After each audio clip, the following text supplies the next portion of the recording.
علما رب زدنا علما رب زدنا علما۔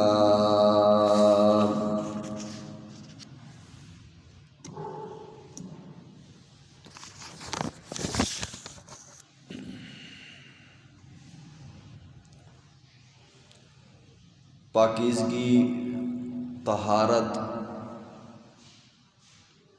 اسلام کے اولین احکامات میں سے ہے۔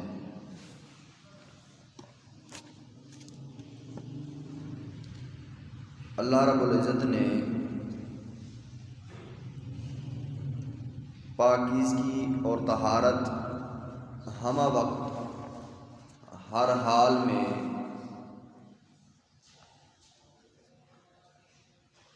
مسلمان کے لیے، لوگوں کے لیے ضروری قرار دے دیا۔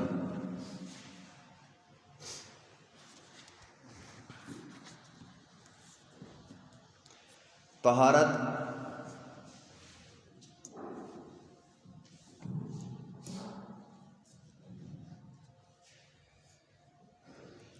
جسم کی طہارت، روحانی طہارت اور ذہنی طہارت، ان تین قسم کی طہارت مسلمان مرد اور عورت دونوں کے لیے ضروری ہے۔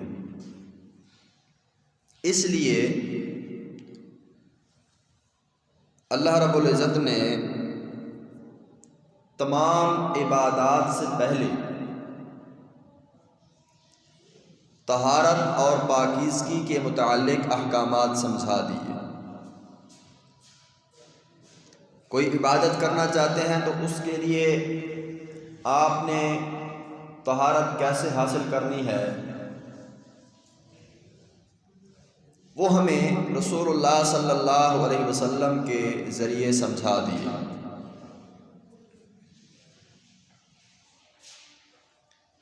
آج اس خطبہ میں میں دو چیزیں آپ کے سامنے رکھوں گا۔ ایک تو طہارت، پاکیزگی، اس کی اہمیت، اور طہارت اور پاکیزگی کب انسان پہ لازم ہوتی ہے اور اس کا طریقہ کیا ہے۔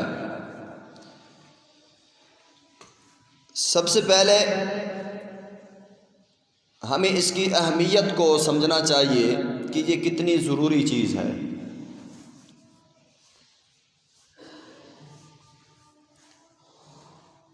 رسول اللہ صلی اللہ علیہ وسلم، اہل قباء کچھ لوگ تھے، ان کے پاس آئے اور انہیں فرمایا کہ اللہ رب العزت آپ کی پاکیزگی، آپ کی طہارت کی بڑی تعریفیں کرتے ہیں۔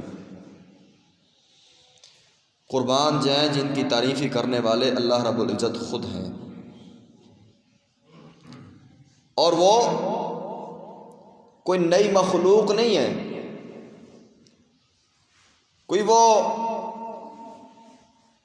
ایسے لوگ نہیں ہیں کہ آسمانوں سے ڈائریکٹ اللہ رب العزت نے انہیں اتارا ہو یا اپنی نوری مخلوق کہا ہو، نہیں، ہماری طرح انسان ہیں، ہماری طرح ان کے والدین ہیں، ان کی اولاد ہے، ان کا جسم ہے، ان کا دل ہے، ان کا دماغ ہے، لیکن کام اللہ کے محبوب، اللہ کے پسندیدہ اتنے بن گئے کہ اللہ رب العزت آسمانوں پہ بیٹھے وحی کے ذریعے رسول اللہ صلی اللہ علیہ وسلم کو سمجھا رہے ہیں کہ اہل قباء والے طہارت اور پاکیزگی کے لحاظ سے بڑے ہی مجھے پسند ہیں۔ رسول اللہ صلی اللہ علیہ وسلم اہل قباء والوں سے سوال کرتے ہیں کہ کیا وجہ ہے، کیا خاصیت ہے؟ وہ کہتے ہیں ان کا عمل معمولی ہے، چھوٹا سا ہے، لیکن پیچھے ان کا ذہن، ان کی سوچ، ان کا مائنڈ وہ یہ ہے کہ ہم وعلیکم السلام زیادہ سے زیادہ پاکیزہ رہیں۔ اس کے لیے ہم کیا کرتے ہیں؟ جب ہم نے پیشاب کرنا ہو، استنجا کرنا ہو، تو پہلے مٹی کا استعمال کرتے ہیں، اور مٹی کے بعد مزید پاکیزگی کے لیے، طہارت کے لیے ہم پانی کا بھی استعمال کرتے ہیں۔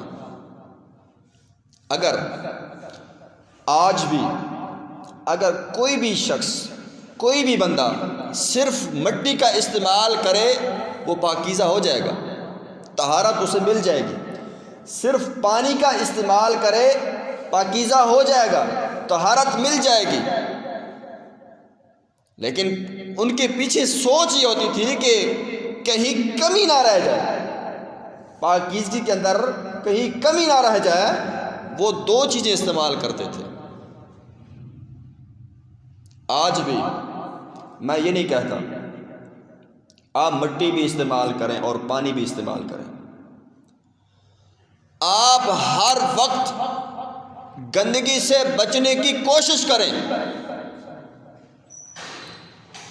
وضو کرنا ہو، غسل کرنا ہو، اپنے جسم کی صفائی رکھنی ہو، آپ اگر یہ سوچ رکھ کر اپنے جسم کی صفائی کرتے ہیں، استنجے میں یہ چیزیں لاتے ہیں کہ کہیں کوئی کمی نہ رہ جائے، انشاءاللہ آپ بھی اہل قباء والوں کی طرح اللہ کو پسند ہو جائیں گے۔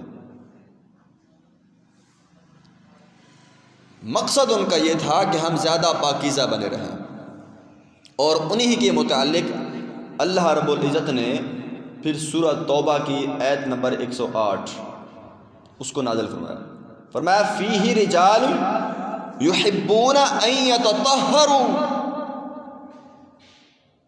واللہ یحب المتطہرین۔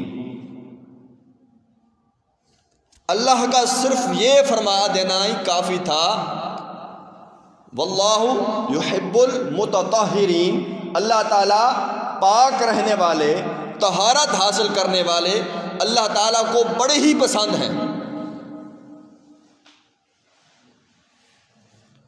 لیکن اللہ رب العزت نے ان کی خاص صفت کے لیے، ان کی تعریف کے لیے قرآن کی آیات نازل کر دی۔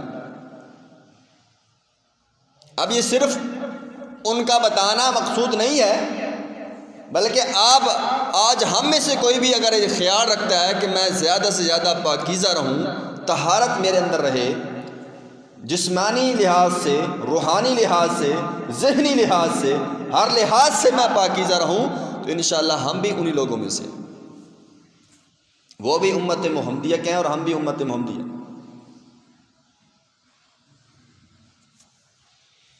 ہمیں تو اللہ کا شکر زیادہ سے زیادہ کرنا چاہیے کہ ہمیں ایک سہولت ملی ہوئی ہے۔ ہمارے لیے اللہ کی قسم بڑی آسانیاں، امت محمدیہ کے لیے بڑی آسانیاں ہیں۔ آج اگر ہمارے جسم پہ کوئی غلاظت، کوئی نجاست لگ جائے، ہم کیا کرتے ہیں؟ پانی بہا دیتے ہیں۔ تھوڑا سا پانی لیا، یا تو چلو بھر کے اوپر ڈال کے اس کو صاف کر دیتے ہیں، یا یہی ہوتا ہے کہ نہا لیتے ہیں۔ اس سے پہلے جو امتیں تھیں ان کے لیے کیا احکامات تھے؟ اگر جسم کے اوپر کوئی نجاست گر جاتی، انہیں حکم ہوتا تھا کہ اس جسم کا وہ والا حصہ کاٹ دیا جائے۔ جسم کے جس حصے پہ کوئی نجاست، کوئی غلاظت گر گئی ہے، اس کو دھونے سے وہ پاک نہیں ہوتے تھے، وہ جسم کا حصہ کاٹ لیا کرتے تھے۔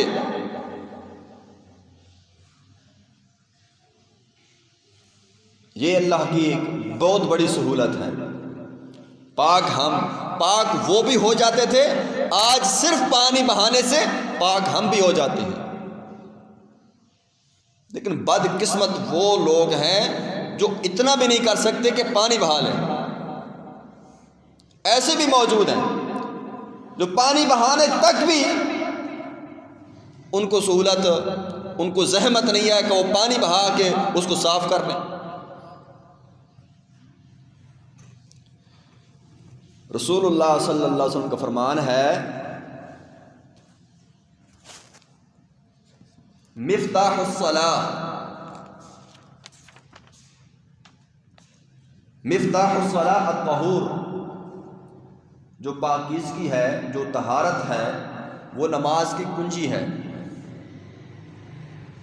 آپ نماز ادا کرنا چاہتے ہیں، اس کے لیے آپ کو پاک ہونا، طہارت حاصل کرنا بہت ہی ضروری ہے۔ اگر آپ پاک نہیں ہیں، طہارت نہیں ہے، آپ نماز نہیں پڑھ سکتے۔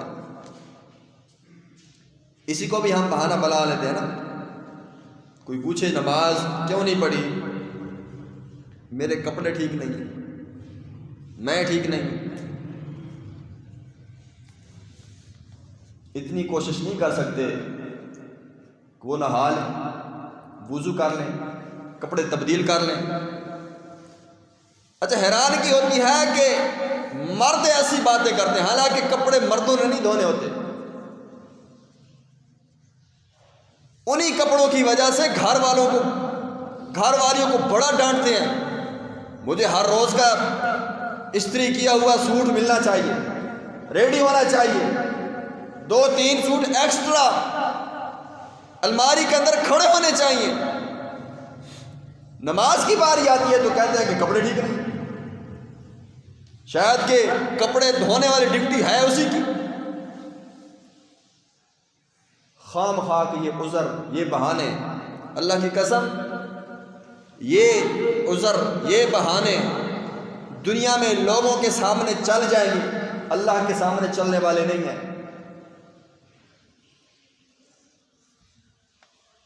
گندے رہنے والے، ناپاک رہنے والے اللہ کو پسند نہیں ہے۔ اللہ کو پسند واللہ یحب المتطہرین، پاک رہنے والے، پاکیزگی اختیار کرنے والے اللہ کو پسند ہے، ناپاک رہنے والے اللہ کو پسند نہیں ہے۔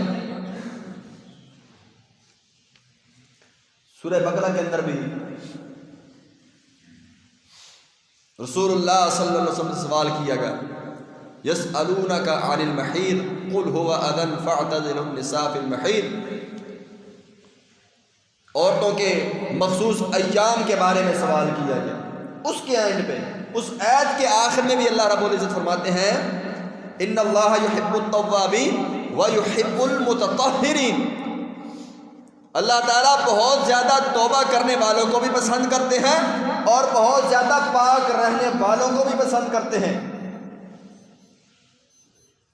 یہ ساری آیات، یہ ساری باتیں میں اس لیے کہہ رہا ہوں کہ طہارت اور پاکیزگی، اس کی اسلام کے اندر بہت بڑی اہمیت ہے۔ اس کے علاوہ آپ فرائض ادا نہیں کر سکتے، اس کے بغیر آپ نماز نہیں ادا کر سکتے، روزہ نہیں رکھ سکتے، حج نہیں ادا کر سکتے۔ اسلام کی بڑی بڑی عبادات سے پہلے آپ کو طہارت، پاکیزگی حاصل کرنا انتہائی ضروری ہے۔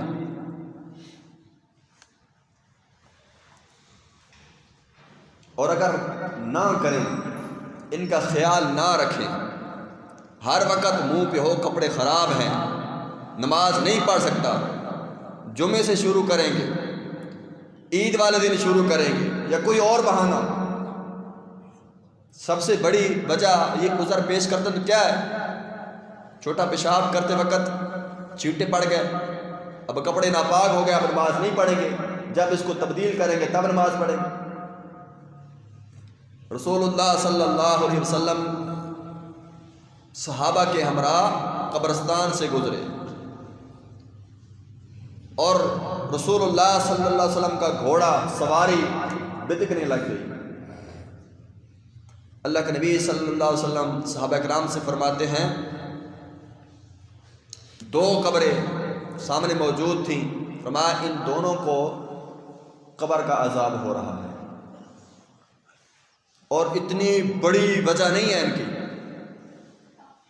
اتنی بڑی وجہ حالانکہ ہے، لیکن ہمارے ہاں ان کو بڑی وجہ نہیں بنائی جاتی۔ اگر ہمیں اس کا خوف ہوتا، اتنی بڑی وجہ ہمیں لگتی تو ہم کبھی نہ کہتے کہ ہمارے کپڑے ناپاک ہیں۔ اگر یہ وجہ بہت بڑی ہوتی تو ہم کبھی نہ کہتے کہ ہمارے کپڑے خراب ہیں، میرا جسم خراب ہے۔ اس کا مطلب ہے کہ ہم اس کو بڑی وجہ سمجھتے ہی نہیں۔ اللہ کے نبی فرماتے ہیں ان میں سے ایک شخص وہ ہے جو پیشاب کرتا تھا اور پیشاب کی چھینٹوں سے اپنے آپ کو نہیں بچاتا تھا، پیشاب کی چھینٹوں سے اپنے آپ کو نہیں بچاتا تھا، لگ جاتے تھے، خیال نہیں اس کو صاف نہیں کرنا، بچنے کی کوشش نہیں کرنا۔ اس کی وجہ سے اس قبر کے اندر اس شخص کو عذاب ہو رہا ہے۔ اس سے بھی، اس حدیث سے بھی پاکیزگی اور طہارت کی اہمیت ہمیں سمجھ آتی ہے، کتنی زیادہ ضروری ہے۔ ایک تو ہم فرض نماز ادا نہیں کر سکتے، دوسرا قبر کے عذاب کے مستحق ہم ہو رہے ہیں۔ ان کے اندر اگر ہماری سستی ہوئی، اور رسول اللہ صلی اللہ علیہ وسلم نے تو پاکیزگی کا اتنا خیال رکھا، حکم فرما دیا کہ اگر کوئی شخص، صحیح بخاری کی حدیث ہے، اگر کوئی شخص استنجا کرے، استنجا کرتے ہوئے اپنے دائیں ہاتھ کا استعمال نہ کرے، استنجا میں اپنے دائیں ہاتھ کا استعمال نہ کرے، اپنے بائیں ہاتھ کے ساتھ صفائی کرے۔ کیوں؟ دایاں ہاتھ اکثر ہمارا ہوتا ہے اچھے کاموں کے لیے استعمال ہوتا ہے، ہم کھانا اسی ہاتھ سے کھاتے ہیں، کسی سے لینا ہو، کسی کچھ دینا ہو، دایاں ہاتھ استعمال ہوتا ہے۔ اور سب کو چھوڑیں، نیک اعمال ہمیں دائیں ہاتھ میں تھمائے جائیں گے۔ تو یہ ساری باتیں رسول اللہ صلی اللہ علیہ وسلم کا، یہ جتنے بھی فرامین ہیں، اللہ تعالیٰ کے جتنے فرامین ہیں، یہ سب اس چیز کے گواہ ہیں کہ طہارت اور پاکیزگی اسلام کے اندر یہ بہت بڑی چیز ہے، بہت زیادہ اس کی اہمیت ہے۔ تو ہم کوئی بھی عبادت کرنا چاہتے ہیں، حتیٰ کہ اگر آپ مسلمان، پہلی مرتبہ مسلمان ہوئے ہیں، کلمہ پڑھا ہے، تو سب سے پہلا کام ہمارا کیا ہوگا؟ ہمیں پاک ہونا ہوگا۔ اور پاک ہونے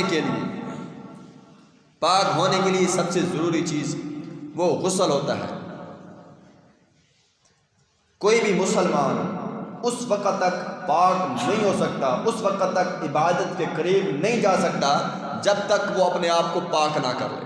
اور پاک کرنے کے لیے سب سے پہلی چیز ہے غسل جنابت، غسل کرنا، جس کے بارے میں ہم سوال کرنے سے جھجکتے ہیں، پوچھتے نہیں ہیں۔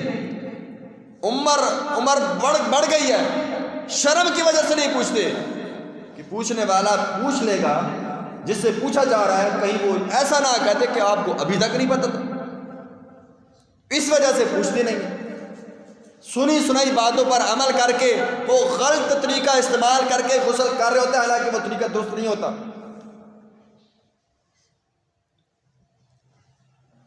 صحیح بخاری کی حدیث ہے، ابو ہریرہ رضی اللہ تعالیٰ عنہ کی راوی ہیں، اور فرماتے ہیں اور روایت بیان کرتے ہیں میمونہ رضی اللہ تعالی عنہا کی، جو رسول اللہ صلی اللہ علیہ وسلم کی زوجہ ہیں، ان سے روایت کرتے ہیں، صحیح بخاری کی حدیث ہے۔ اس ایک حدیث کے اندر صحابہ اکرام نے رسول اللہ صلی اللہ علیہ وسلم نے غسل کرنے کا طریقہ سمجھایا ہے، اس کے علاوہ غسل کا کوئی بھی طریقہ ہے وہ سنت نہیں ہے، ہمارا اپنا بنایا ہوا ہوگا۔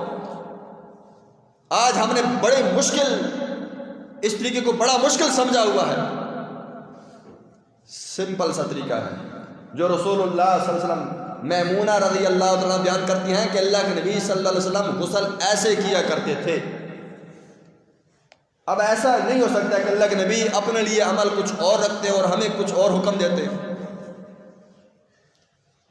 بیان کرتی ہیں کہ رسول اللہ صلی اللہ علیہ وسلم سب سے پہلے کیا کرتے؟ جس جسم کے حصے پر نجاست لگی ہے، غسل دو وجہ سے، بلکہ وجوہات کئی اور ہیں، اور بھی ہیں، لیکن بس میں ایک دو ذکر کرتا ہوں۔ یا تو میاں بیوی کے ملنے سے غسل واجب ہوتا ہے، یا خواب کے اندر احتلام ہو جائے، یہ احتلام مرد کو بھی ہوتا ہے، عورت کو بھی ہوتا ہے۔ آج شاید ہمارے تصور میں ہو کہ صرف مردوں کو اطلاع ہوتا ہے، عورتوں کو بھی ہوتا ہے۔ رسول اللہ صلی اللہ علیہ وسلم سے ایک عورت نے سوال کیا احتلام کے متعلق، تو اللہ کریم فرماتے ہیں ہاں عورتوں کا بھی احتلام ہوتا ہے، اور اس احتلام کے بعد عورت کو بھی چاہیے کہ وہ غسل کرے، مرد کو بھی چاہیے کہ وہ غسل کرے۔ جب احتلام ہوتا ہے تو جسم کے حصے پہ وہ گندگی، وہ نجاست لگ جاتی ہے، سب سے پہلا کام اس نجاست کو صاف کرنا ہے۔ اس جگہ کو جس جگہ پہ وہ نجاست کو پانی لگا ہوا ہے اس کو صاف کر دیں، پھر نماز کے وضو کی طرح وضو کر لیں۔ یہ میمونہ رضی اللہ عنہ فرماتی ہیں کہ اللہ کے نبی صلی اللہ علیہ وسلم نے سب سے پہلے اپنے جسم کو دھویا جس حصے پہ وہ نجاست لگی ہوئی تھی، اس کے بعد نماز کے وضو کی طرح وضو کیا سوائے 2 پاؤں کے دھونے کے، یعنی سر کے مسح اور کانوں کا مسح کر کے چھوڑ دیا، پاؤں نہیں دھوئے، وضو کر لیا اور اپنے ہاتھوں کو گیلا کر کے اپنے بالوں کا خلا کیا، یعنی جڑ تک پہنچایا، گیلا کیا، 3 چلو بھر کے اپنے سر پہ ڈالے اور اپنے بالوں کا خلا کیا تاکہ بالوں کی جڑ تک بال گیلے ہو جائیں، کوئی بال خشک نہ رہے۔ فرمایا کہ اس کے بعد کیا کیا، پورے جسم پر پانی بہا دیا، اور جہاں پہ غسل کیا ہے وہاں سے پھر تھوڑا سا ہٹ کر جو پہلے پاؤں چھوڑ دیے تھے ان پاؤں کو دھو دیا، اور آپ صلی اللہ علیہ وسلم کا وضو ہو گیا۔ یہ غسل کا طریقہ تھا۔ اس کے علاوہ کہہ دینا کہ